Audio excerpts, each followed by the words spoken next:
இங்க தானே வச்சுட்டு போனேன். போன வட்டம் எக்ஸாம் முடிஞ்சு போகும்போது பழைய நோட்டு எல்லாத்தையுமே என்னோட ரேக்ல வச்சுட்டேன். இந்த வட்டம் வந்து பார்த்தா காணும். இதே ஸ்கூல் தானே, வேற எந்த ஸ்கூல்லயுமா வச்சுட்டு போகணும்? நல்ல ஞாபகம் இருக்கு. இந்த ஸ்கூல்ல தான் படித்தோம். இந்த ஸ்கூல்ல படித்து தான் நம்ம இப்போ அடுத்த வருஷத்துக்கு வந்திருக்கோம். அப்படி இருக்கும்போது நம்ம ரேக்ல வச்சிருந்த புத்தகம் எங்க போச்சுன்னு தெரியலையே. என்னடா இது மாயமா இருக்கு. நம்ம புத்தகம் மட்டும்தான் காணுமா? இன்னும் ஒருத்தனையும் வர காணோம்.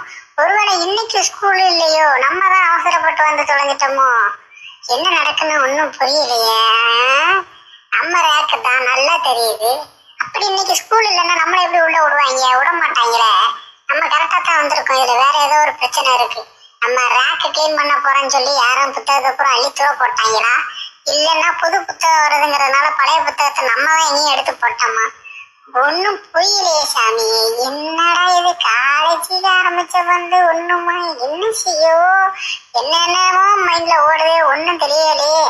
என்ன செய்யணும் ஒன்னும் புரிய மாட்டேங்க. ஐயோ சார், இன்னைக்கு இன்னும் எப்படி குழப்பமா ஆயிப்போச்சு. ஒன்னும் தெரியாத மாதிரி ஆயிட்டே சார். ஒன்னும் பண்ண முடியாது.